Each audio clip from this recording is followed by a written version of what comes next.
بسم اللہ الرحمن الرحیم۔ السلام علیکم، محمد کاظمی آپ کی خدمت میں حاضر ہے۔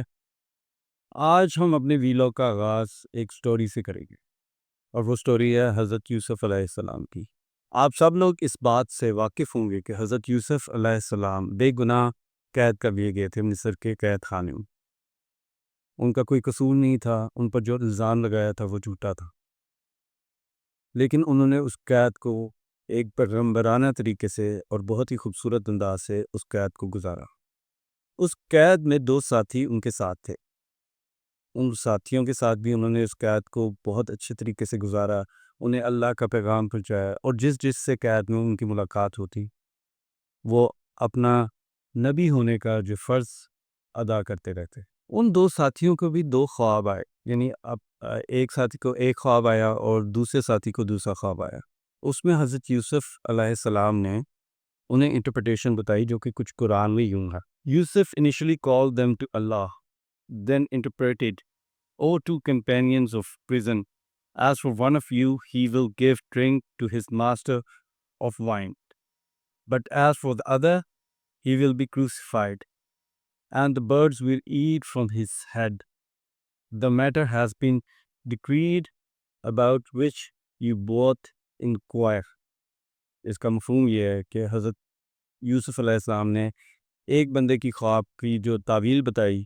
آپ جانتے ہیں کہ ہمارے ہاں جو خوابوں کے ایکسپرٹ ہیں وہ تعبیر بتاتے ہیں، لیکن حضرت یوسف علیہ السلام تعبیر بتاتے تھے، یعنی کہ وہ اللہ کا دیا ہوا نالج ہوتا تھا۔ تو اگر حضرت یوسف علیہ السلام کسی خواب کی تعبیر بتاتے تھے تو it should suppose to happen, یعنی وہ کوئی ایسی بات نہیں ہوتی تھی کہ جس پہ اندازہ لگایا جائے۔ تو بالکل ویسے ہی ہوا کہ ایک خواب کے نتیجے میں ایک بندے کو جو ہے کروسیفائی کیا گیا، اس کو ایک جگہ لٹکایا گیا، اور اس کے سروں پر پرندوں نے آ کے اس کا سر نوچ نوچ کے ایونچولی اس کی ڈیتھ ہوگی۔ جو دوسرا شخص تھا اس کے ساتھ واقعی میں ایسا ہوا، وہ اس قید سے آزاد ہوا اور وہ بادشاہ کے پاس جا کر ایک ملازم کے طور پر کام کرنے لگ گیا، اور بادشاہ کے بہت قریب تھا اور اس کو کھانا سرو کرتا تھا۔ لیکن جب وہ جا رہا تھا، رہائی اس کی ہو رہی تھی دوسرے قیدی کی، تو حضرت یوسف نے انہیں کہا and he said to the one he knew would go free, mention me before the king. حضرت یوسف علیہ السلام نے اس بندے کو کہا کہ جب تم کنگ کے پاس جاؤ اور تم اس کی ملازمت میں داخل ہو جاؤ تو ضرور میرا ذکر کرنا کہ ایک بندہ جو بے گناہ ہے وہ قید میں بند ہے۔ لیکن ہوتا کچھ ایسا ہے کہ وہ جب شخص قید سے چھٹتا ہے اور وہ واقعتاً جو اس بادشاہ ہے اس کو فوڈ سرو کرتا ہے اور اس کے بڑے قریب ہو جاتا ہے، لیکن اس کے دماغ سے وہ نکل جاتا ہے، جس کے بارے میں قرآن میں آتا ہے بٹ شیطان made him forget the mention to his master, and Yusuf علیہ السلام remained in prison for several years. Still he made patience his own and spent those years in remembrance of Allah. تو ایسا ہوا کہ وہ کیونکہ بھول گیا تو حضرت یوسف علیہ السلام نے کئی سال مزید گزارے۔ تو یہاں پر تفسیر میں اور جو وہاں پہ قرآن کی انٹرپریٹیشن ہوتی ہے، آیات کی انٹرپریٹیشن ہوتی ہے، اور وہاں پہ حضرت یوسف کی ایک دعا بھی ہے کہ جس میں وہ جس کا مفہوم کچھ ایسا ہے کہ حضرت یوسف علیہ السلام نے اس بندے پہ رلائی کیا بجائے کہ وہ اللہ پہ ہی رلائی کرتے اور صبر سے کام لیتے اور صبر سے اس قید خانے میں رہتے۔ ہم یہ تو نہیں کہہ سکتے کہ نبی جو ہے وہ غلطی کرتے ہیں، یہ گناہ کرتے ہیں، لیکن وہ حضرت یوسف علیہ السلام کا امتحان تھا، تو اس میں ترک اولا یا اس طرح جو نبیوں کے لیے ٹرمز یوز کی جاتی ہیں، اس سلسلے میں ہمیں سکھانے کے لیے حضرت یوسف علیہ السلام نے اس بندے سے کہا کہ میری سفارش کرتے، لیکن وہ بندہ بھول گیا، اور اس کے بعد بہت سارے سال جو کہ شاید حضرت یوسف کو دوسرے اینگل سے نہ گزارنے پڑتے، وہ قید میں گزارنے پڑے۔ تو اس کہانی کے سنانے کا نا ایک مقصد ہے۔ جب میں پچھلے ویلاگس بھی کر رہا تھا تو میں مسلسل مینشن کر رہا تھا کہ شاید مصر کا بادشاہ جو حضرت یوسف کے زمانے میں تھا وہ تو بڑا عادل بادشاہ تھا، اور اپنی رعایا کے لیے بہت بہترین بادشاہ تھا. تو میں دیکھتا ہوں کہ پی ٹی آئی کے بہت سارے لوگ اور پاکستانی ڈائسپورا جو یونائٹڈ اسٹیٹس میں ہے وہ بہت زیادہ لابنگ کر رہا ہے عمران خان کو چھڑوانے کے لیے. یہاں پہ میں ایک بات مینشن کرنا چاہوں گا کہ بے شک میں ایک انالوجی ڈرائیو کر رہا ہوں، لیکن عمران خان تو خاک کے برابر بھی نہیں ہے، یا کوئی بھی قیدی اس وقت جو قید ہیں وہ حضرت یوسف علیہ السلام کی تو خاک کے برابر بھی نہیں ہے.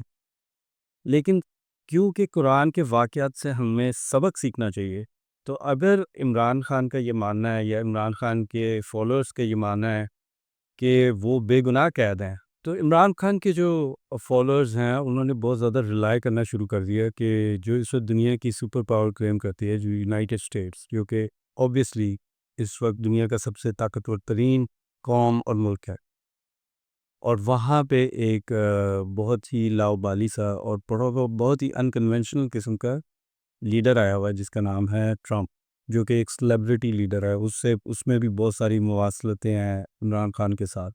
عمران خان بھی ایک سلیبریٹی پولیٹیشین ہے، اسی طرح ٹرمپ بھی ایک سلیبریٹی پولیٹیشین ہے.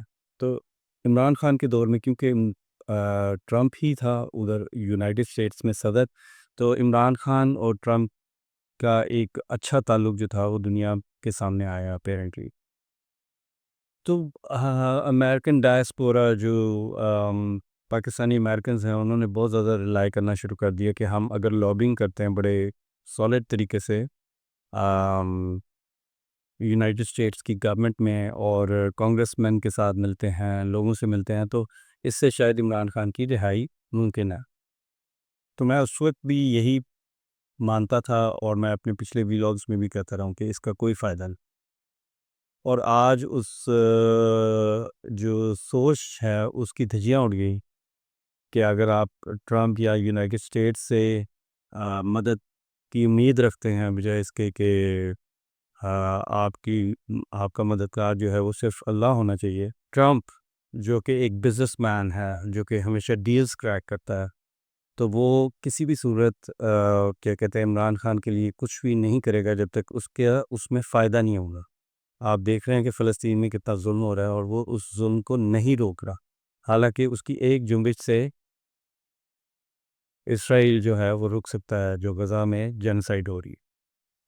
تو آج کی جو پہلی رپورٹ ہے وہ اتنی بڑی رپورٹ ہے، اور اسی کے لیے میں نے حضرت یوسف علیہ السلام کی پوری سٹوری کو نریٹ کیا. آپ سب لوگ حضرت یوسف علیہ السلام کی سٹوری کو جانتے ہوں گے، قرآن سب نے پڑھا ہے. تو پاکستان سے تجارتی ڈیل مکمل ہو گئی ہے.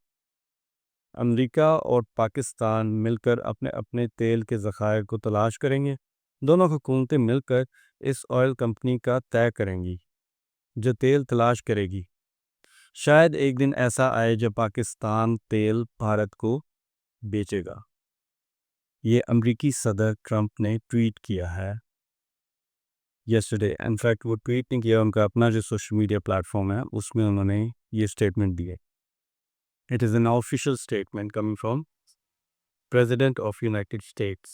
تو یونائٹڈ اسٹیٹس کا جو پریزیڈنٹ ہے اور جو اس وقت پاکستان کے فیصلہ کن ادارے ہیں اور کیا کہتے ہیں جو پاکستان میں حکومت ہے، اس میں بہت زبردست انٹیگریشن ہے. اور وہ انٹیگریشن جو پاکستان نے کیش ان کی ہے وہ انڈیا اور پاکستان کی وار سے لے کر اب تک جتنے بھی ایونٹس ہوئے ہیں بہت ہی بہترین طریقے سے زرداری شہباز رجیم نے بہت ہی عمدہ انداز میں، اور جس میں فیلڈ مارشل صاحب کا بھی بہت کمال ہے، جو امریکہ میں جا کے صدر ٹرمپ سے ملے بھی، ان کی 2 گھنٹے کی ملاقات ہوئی، تو انہوں نے بہت ہی آسان طریقے سے اس چیز کو ہینڈل کیا اور اس سے اپنے فوائد نکالے. تو it is a big disappointment for P T I followers جو یہ سمجھتے تھے کہ ٹرمپ جو ہے وہ عمران خان کو قید سے نکلوائے گا. تو it is a huge disappointment and it is a great lesson learned کہ اگر کوئی ہے تو وہ اللہ کی ذات ہے، اور اس کے بعد عوام ہے جو کسی بھی بے گناہ قیدی کو نکلوا سکتی ہے، چاہے وہ عمران خان ہو یا کوئی بھی سیاسی قیدی ہو. اب دوسری طرف چلتے ہیں کہ اب اس کے فوائد بہت زیادہ ہیں.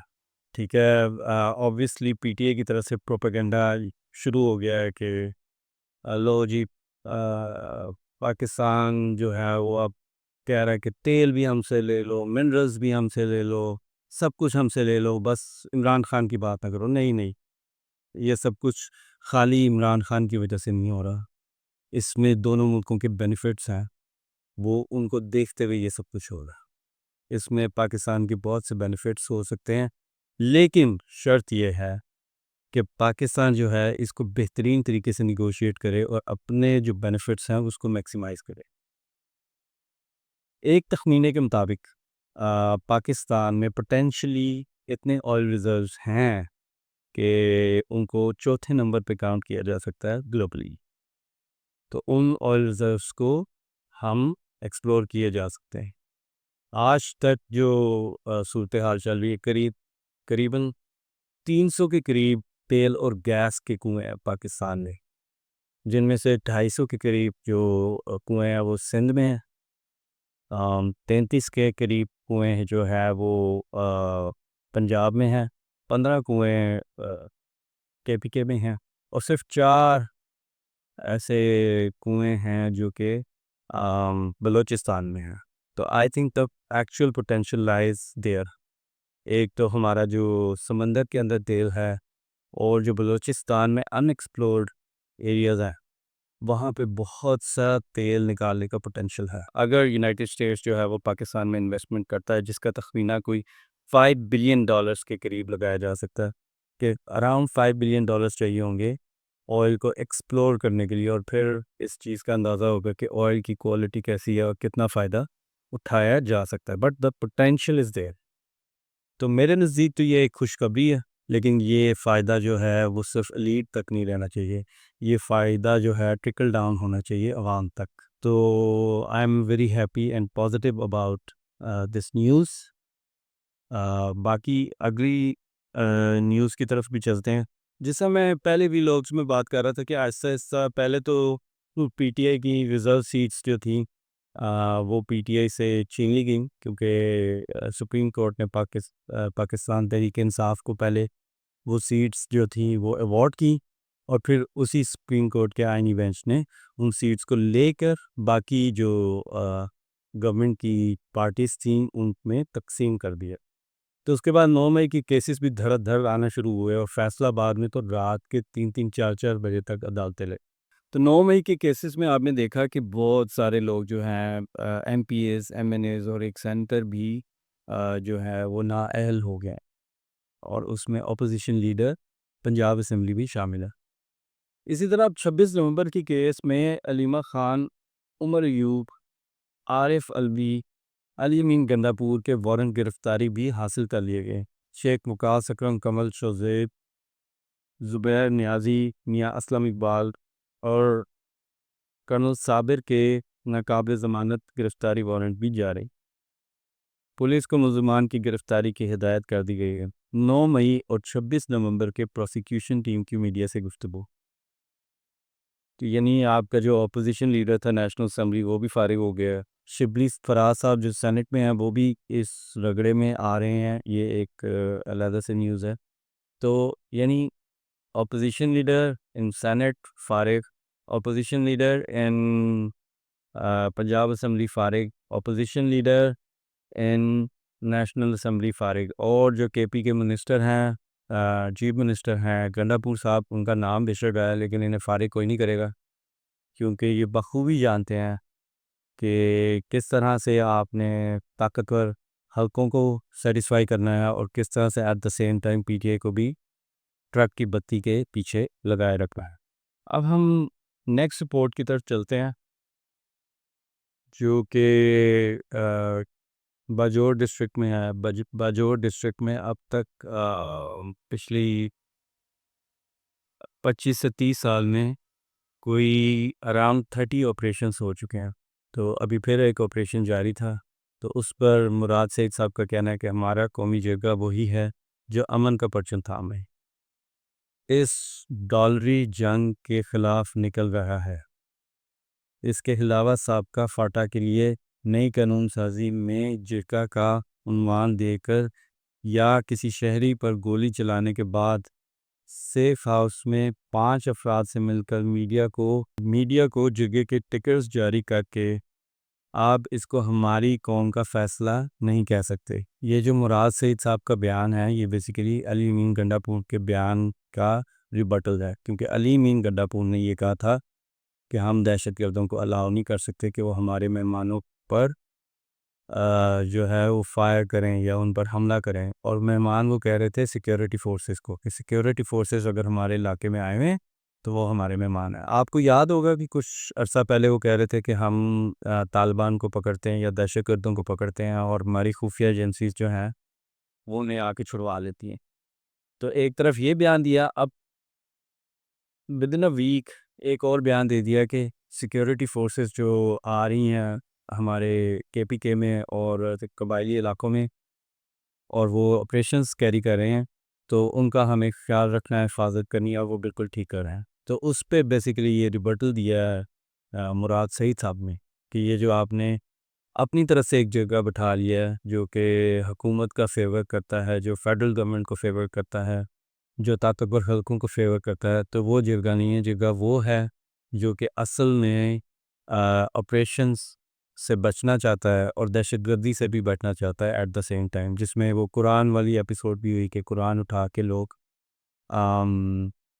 بھوٹان ایک جگہ ہے وہاں پہ گئے اور طالبان سے انہوں نے درخواست کی کہ ہماری جان چھوڑو، اور اسی طرح ان کی درخواست گورنمنٹ سے بھی ہے کہ وہ بھی جو سیکیورٹی فورسز ہیں ان کو وہاں سے ہٹائیں اور جو لوکل سویلین نظام ہے اسی کے تحت کام کریں گے اور امن کو قائم کریں گے۔